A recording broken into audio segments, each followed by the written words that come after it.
آؤ دیکھا نہ تاؤ، مارنا شروع کیا، اپنے بہنوی کو اتنا مارا، وہ بیچ بچاؤ کے لیے بہن آئی تو ان کو بھی مارا، ناک پھٹ گئی۔ تو حضرت عمر نے اپنا واقعہ اسلام لانے کا خود ہی بیان کیا ہے کہ میں تلوار اٹھائے نکلا تھا جوش میں کہ جاؤں اور اس محمد کا آج کام تمام کر دوں، ختم کر دوں، تاکہ ہمارے خداؤں کا جو دین ہے وہ ویسے ہی برقرار رہے اور نیا دین مکہ میں آنے نہ پائے۔ وہ جب جا رہے تھے راستے میں بنو زہرہ ایک قبیلے کے شخص ہے، وہ صحابی تھے، مومن تھے، انہوں نے دیکھا کہ عمر کہاں جا رہے ہیں، بہت غیظ و غضب میں ہے، روک کر کے پوچھا کہاں جا رہے ہو؟ کہا اس صحابی کا، یعنی دین سے پھرے ہوئے آدمی کا میں قتل کرنے جا رہا ہوں، حضور کا اشارہ کیا۔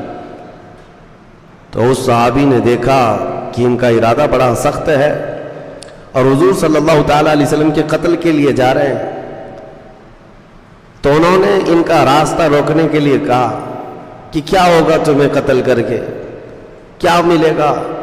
اس طرح ان کو ٹالنے لگے تو حضرت عمر اور غصے میں ہے، کہا لگتا ہے تم بھی بے دین ہو گئے ہو، تم بھی ہمارے آبا و اجداد کے دین سے پھر گئے ہو، میں تمہارے ساتھ بھی وہی کروں گا۔ تو وہ جو صحابی تھے انہوں نے کہا اس سے بھی تعجب کی بات میں نہیں بتاؤں تم کو، میں تو ہوا ہی ہوں، لیکن تمہارے گھر میں جا کر دیکھو تمہاری سگی بہن اور بہنوی بھی اسلام لا چکے۔ ان کو اتنا غصہ آیا، کہا میری بہن، ان کی بہن فاطمہ بنت خطاب اور ان کے بہنوی حضرت سعید، یہ دونوں اسلام لا چکے ہیں۔ حضرت عمر نے کہا پہلے میں اپنے گھر کا قصہ ختم کر دیتا ہوں۔ آئے تو اپنی بہن کے گھر، تو اس وقت ایک صحابی حضرت خباب، وہ ان کو قرآن پڑھا رہے تھے، یعنی حضرت عمر کی بہن اور بہنوی کو اندر قرآن پڑھا رہے تھے، حضرت عمر باہر کھڑے ہو کر سن رہے تھے۔ زور زور سے دروازہ پیٹنا شروع کر دیا، بہن ڈر گئی اور بہنوی بھی ڈر گئے کہ عمر آئے، تو حضرت خباب کو پردے میں اندر چھپا دیا اور دروازہ زور سے کھولا۔ اندر جاتے ہی حضرت عمر کا جوش یہ تھا، کہا کہ یہ کیا ہو رہا ہے، تم لوگ دین اسلام میں آ گئے ہو، ہمارے آبا و اجداد کا دین چھوڑ چکے ہو۔ آؤ دیکھا نہ تاؤ، مارنا شروع کیا، اپنے بہنوی کو اتنا مارا، وہ بیچ بچاؤ کے لیے بہن آئی تو ان کو بھی مارا، ناک پھٹ گئی، مار مار کر کے زخمی کر دیا بہن کو بھی اور بہنوی کو۔ خود کو ترس آیا بعد میں کہ میں اپنی سگی بہن کو مارا اتنا۔ اس کے بعد تھک کر کے بیٹھے، پھر اٹھایا دونوں کو، کہا میرے آنے سے پہلے دروازے میں سن رہا تھا کوئی کلام یہاں پڑھ رہا تھا، کوئی کلام تم لوگ پڑھ رہے تھے، سن رہے تھے، وہ کلام کیا ہے سناؤ مجھ کو۔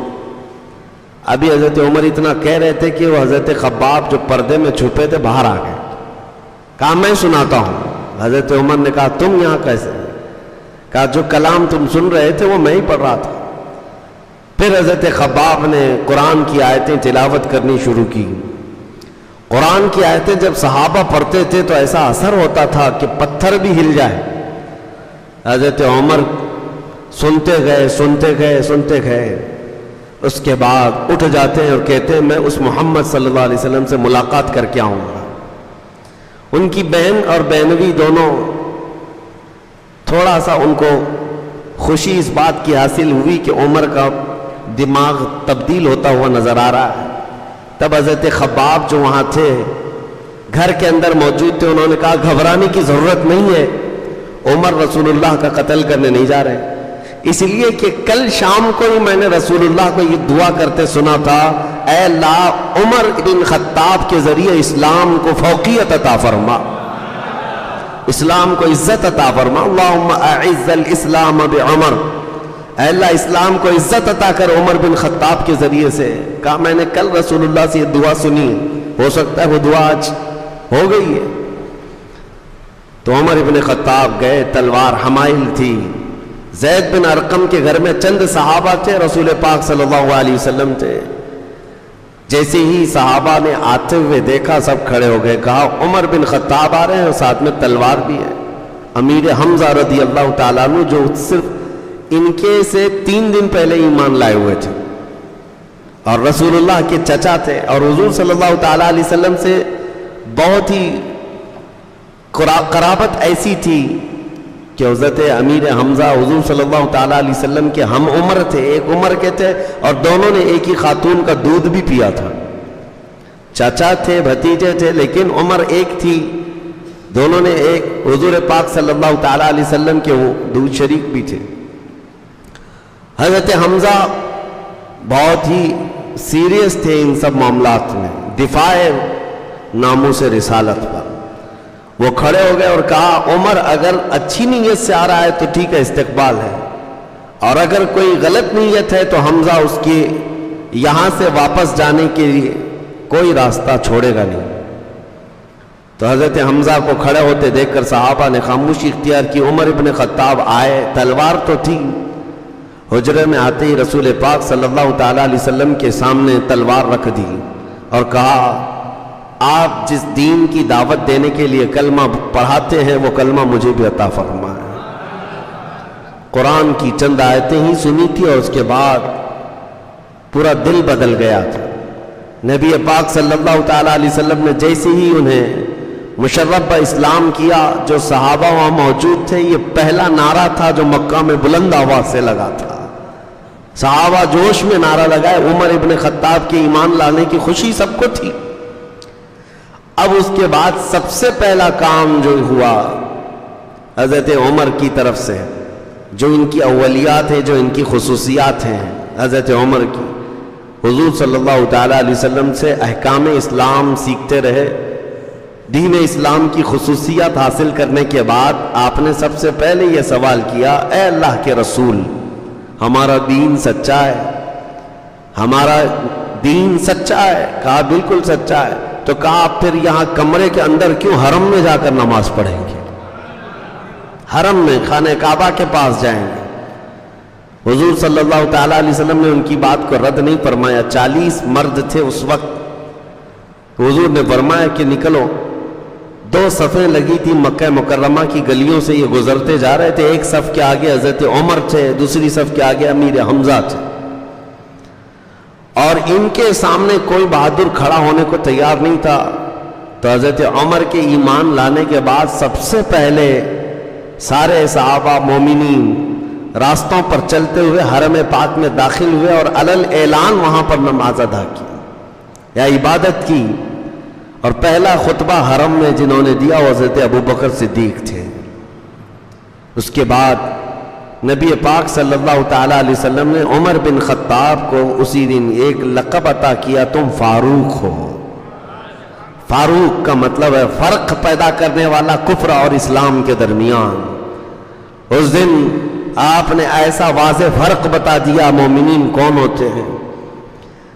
سیدنا عمر ابن خطاب رضی اللہ تعالیٰ عنہ کے اسلام لانے کے بعد آپ اگرچہ بڑے پہلوان تھے، سارے تھے، لیکن پھر بھی مشقتیں برداشت کی، کیونکہ عرب سب ایک طرف ہو جاتے تھے، خاندان کے خاندان، قبیلوں کے قبیلے دشمنی پر اتر آتے تھے.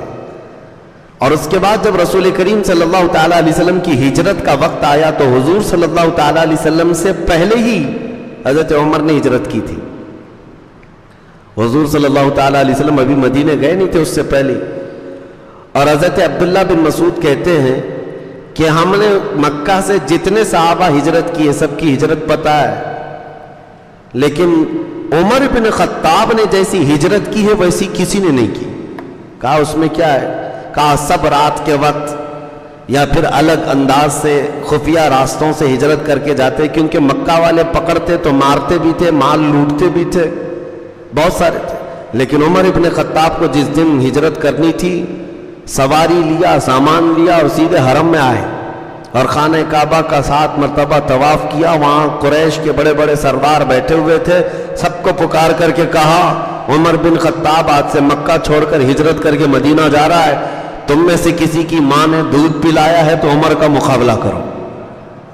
سارے سرداران قریش دیکھتے رہے. حضرت عمر طواف کر کے شاہانہ انداز میں ہجرت کر کے چلے گئے، کوئی آپ کو چھو نہ سکا. سیدنا عمر فاروق رضی اللہ تعالیٰ عنہ ایک مرتبہ ابو جہل کو دروازے کے پیچھے حضور صلی اللہ تعالیٰ علیہ وسلم قرآن سنا رہے تھے صحابہ کو، کھڑکی میں کان لگا کر کے سنتے ہوئے دیکھا. حضرت عمر نے دیکھ لیا، پیچھے سے آ کر کے اس کو پکڑا. کہا ماموں جان کیا سن رہے ہو؟ اس نے کہا اچانک سٹپٹا گیا، قرآن سن رہا تھا جبکہ کٹر دشمن ہے اور ادھر سے قرآن بھی سن رہا ہے۔ پوچھا کیا سن رہے ہو؟ کہا وہی جو محمد صلی اللہ علیہ وسلم پر اترا ہے۔ کہا کہ اچھا لگ رہا ہے؟ کہا عمر کسی کو بتانا مت، اللہ کی قسم اس سے بہتر کلام میں نے سنا ہی نہیں۔ خود ابو جہل کہتا ہے اس سے بہتر کلام میں نے سنا ہی نہیں۔ پھر آپ نے کہا ایمان لے آ جاؤ پھر اسلام میں۔ کہا نہیں، ناک کی بات ہے، ناک کا مسئلہ ہے، میں اگر اسلام لے آیا تو پرانی دشمنی کا کیا ہوگا، اور ہمارے قبیلے اور ہمارے خاندان کے لوگ کیا سمجھیں گے؟ یہ کیا سمجھیں گے والا مسئلہ کئی لوگوں کو لے کر ڈبو دیتا ہے، بہت سارے اسی گمراہی میں مر جاتے ہیں۔ اسی لیے میرے عزیزو، حق کی تلاش میں یہ مت دیکھنا کہ قوم کیا کہتی ہے، عوام کیا کہتی ہے۔ بہرحال سیدنا عمر ابن خطاب رضی اللہ تعالیٰ عنہ ہجرت کر کے مدینہ طیبہ تشریف لے گئے۔ آپ کی خصوصیات بہت ہیں، آپ کے فضائل و مناقب بھی بہت ہیں۔ اب چونکہ تاریخ اسلام ہم لے کر کے چل رہے ہیں شروع سے، اور کربلا تک کی تاریخ آپ کو سنانی ہے انشاءاللہ، تو یہ ہمارا سفر چل رہا ہے تو اب دور فاروقی میں آ گیا ہے۔ ظاہر سی بات ہے تاریخ اسلام میں اگر حضرت عمر کا نام نہ آئے تو اس تاریخ مکمل بھی نہیں ہو سکتی، بلکہ میں یہ کہتا ہوں کہ ایسی بنیادیں ہیں تاریخ اسلام کی۔ لفظ تاریخ بھی اگر میں آپ کو کہوں، لفظ تاریخ یہ بھی حضرت عمر فاروق رضی اللہ تعالیٰ عنہ کی قائم کی ہوئی ہے، جو آج ہم ہجری تاریخ لے کر کے چل رہے ہیں۔ ابھی محرم کی یہ تاریخیں چل رہی ہیں، اور اب سال کون سا چل رہا ہے؟ 1445۔ مسلمانوں کو یہ بھی یاد ہونا چاہیے، یہ جو ہجری سال ہے یہ حضرت عمر فاروق رضی اللہ تعالیٰ عنہ کا قائم کیا ہوا ہے۔ تو ظاہر سی بات ہے جس نے تاریخ کی بنیاد رکھی، پھر جب تاریخ بیان ہو تو اس کا بیان تو ہوگا ہی۔ لیکن سیدنا عمر ابن خطاب رضی اللہ تعالیٰ عنہ کے فضائل و مناقب بیان سے بہت زیادہ ہیں، بہت زیادہ ہیں۔ بس ان کی فضیلت میں اتنی بات کافی ہے کہ میرے آقا صلی اللہ تعالیٰ علیہ وسلم نے فرمایا، کل جیسے میں نے ایک حدیث بتائی تھی حضرت ابو بکر صدیق کی فضیلت میں اتنا کافی ہے کہ رسول اللہ صلی اللہ علیہ وسلم نے فرمایا جتنے لوگوں نے میرے ساتھ احسان کیا میں نے سب کے احسان کا بدلہ چکا دیا سوائے ابو بکر کے۔ یہ ان کی فضیلت میں کافی ہے، اللہ کے نبی نے فرمایا۔ عمر ابن خطاب رضی اللہ تعالیٰ عنہ کی فضیلت میں اتنی بات کافی ہے کہ میرے آقا نے فرمایا اگر میرے بعد کوئی نبی ہوتا تو وہ عمر ہوتے، لیکن میں خاتم النبیین ہوں، میرے بعد کو بھی کوئی نبی نہیں ہوگا۔ تو یہ اتنی فضیلت کافی ہے۔ بلکہ حضرت کعب احبار رضی اللہ تعالیٰ عنہ وہ فرماتے ہیں کہ حضرت عمر کی پوری زندگی دیکھو تو بنی اسرائیل میں ایک بادشاہ تھا، اس بادشاہ سے ملتی جلتی ساری اسی طرح سے، اور آپ کے اوصاف حمیدہ، آپ کے خصائل، آپ کے مناقب، آپ کی فضیلتیں صرف احادیث میں نہیں ہے، تورات و انجیل میں بھی آئی ہوئی ہیں، پرانی کتابوں میں بھی حضرت عمر فاروق رضی اللہ تعالیٰ عنہ کے متعلق بشارتیں آئی ہوئی۔ یہ جو صحابہ ایمان لائے یہودیت سے یا عیسائیت سے، انہوں نے کہا ہے کہ ہم نے مقدس کتابوں میں یہ تذکرہ سنا ہے، اس اعتبار سے حضرت عمر کا تذکرہ تھا یہ۔ عزیزان گرامی وقار، سیدنا عمر فاروق رضی اللہ تعالیٰ عنہ کی فضیلت میں میرے آقا نے جو فرمایا کہ جس راستے سے عمر گزرتا ہے شیطان اس راستے پر نہیں آتا، ان کی خوشبوؤں سے شیطان بھاگ جایا کرتا ہے۔ بس یہ ہے کہ آپ کی طبیعت میں تھوڑی صلابت تھی، سختی تھی، وہ فطری تھی، بچپن سے تھی۔ اسی وجہ سے جب حضرت ابو بکر صدیق رضی اللہ تعالیٰ عنہ کی وفات کا وقت قریب آیا، اور جب آپ نام لے رہے تھے عمر ابن خطاب کا کہ میں چاہتا ہوں کہ میرے بعد عمر ابن خطاب تمہارے امیر مقرر ہو، خلیفہ ہو، تو جو صحابہ تھے ان میں سے ایک صحابی آیا اور کہا امیر خلیفہ رسول اے ابو بکر صدیق رضی اللہ تعالیٰ، کیا کر رہے ہیں آپ؟ عمر ابن خطاب کو ان کی سختی کے آگے کون ٹک پاتا ہے؟ ان کی صلابت اور ان کا جو سخت مزاج ہے وہ کیسے ہانکیں گے؟ تو حضرت ابو بکر صدیق رضی اللہ تعالیٰ عنہ نے اس وقت بیماری کے عالم میں ہی تمام صحابہ اور مومنین کو ایسا قائل کیا اور فرمایا کہ یہ دین مصطفیٰ ہے، نبی کریم صلی اللہ تعالیٰ علیہ وسلم کا لایا ہوا نظام ہے، اس نظام کے لیے صلابت اور سختی کی بہت ضرورت ہے، دین اسلام کی سرحدیں بڑھتی جا رہی ہیں۔ صحابہ نے پھر محسوس کیا کہ اب ہمیں ایسا امیر بھی چاہیے جو اتنا سخت ہو، اتنا سخت ہو، اور سختی کس بات میں؟ صرف شریعت مصطفیٰ میں، باقی اپنی ذات کے لیے، اپنے نفس کے لیے نہیں۔ تو صحابہ نے بالاتفاق آپ کو امیر مقرر کر لیا تھا۔ حالت تو یہ تھی کہ حضرت عمر فاروق کندھے پر کوڑا لے کر کے بازار میں گھومتے تھے، جب مدینے کے بازاروں میں جاتے تھے کوڑا ان کا کندھے پر ہی رہتا تھا، جہاں جس کو کچھ گناہ کرتے ہوئے پاتے وہیں کوڑے لگاتے تھے۔ شریعت مصطفیٰ میں کوڑے کی بھی ضرورت پڑتی ہے۔ بعض لوگ یہ کہتے ہیں ہر چیز پیسفلی ہونی چاہیے، امن کے ساتھ ہونی چاہیے۔ اگر سارے انسانوں کے طبیعت میں امن ہی ہوتا تو پولیس کی بھی ضرورت نہیں ہوتی، لیکن ایسا حقیقت میں ہے نہیں۔ دنیا کی ہر کنٹری، دنیا کا ہر نظام پولیس کا شعبہ رکھتا ہے، ایک ڈپارٹمنٹ رکھا جاتا ہے۔ کیوں؟ کرائم پر کنٹرول کے لیے، اور ان کو سختی کرنے کا حکم بھی دیا جاتا ہے، کیونکہ انسانوں کی طبیعت میں ہے، فطرت میں ہے کہ ان کو کچھ سختیاں ایسی ہیں جو سیدھے راستے پر رکھ سکتی ہیں۔ حضرت عمر فاروق رضی اللہ تعالیٰ عنہ کے، میں اب آپ کو یہ بات اس لیے کہہ رہا ہوں کہ یہ ابھی آپ کو سننا ضروری ہے کہ آپ کے اندر کی یہ جو سختی تھی، صلابت تھی، اور آپ جو فیصلے لیتے تھے، اس کا اثر بڑے بڑے صحابہ پر بھی ہوا ہے، بڑے بڑے صحابہ پر بھی اس کا اثر ہوا ہے۔ وہ کسی کی رعایت نہیں کرتے تھے، یہاں تک کہ اپنے دور خلافت میں آپ نے پابندی لگا دی تھی کہ جتنے علاقوں میں گورنر بنے ہوئے صحابہ ہیں ان کی بھی دیکھ بھال کے لیے کچھ لوگوں کو رکھتے کہ اگر وہ قیمتی گھوڑا اختیار کر لیتے، ترکی گھوڑا اس وقت بہت قیمتی سمجھا جاتا تھا، حضرت عمر ان کو دوسرے دن ان کو معزول کرنے کا لیٹر جاری کر دیتے تھے، اتر جاؤ تم۔ یا اگر ان کو بہت قیمتی لباس پہنتے ہوئے دیکھتے، منع کرتے۔ یہ سختی حضرت عمر فاروق رضی اللہ تعالیٰ عنہ کی شریعت مصطفیٰ کے نفاذ کے لیے تھی۔ بہت بڑے درہم و دینار تو چھوڑیں، ایک تن کا بھی آپ غلط انداز سے کسی کو نہ کھانے دیتے تھے، نہ اسراف کرنے دیتے تھے۔ اس کے خلاف تھے آپ، اس کے خلاف رہتے تھے ہمیشہ کہ مسلمانوں کے مال کا ایک آدھا درہم بھی ضائع نہ ہونے پائے۔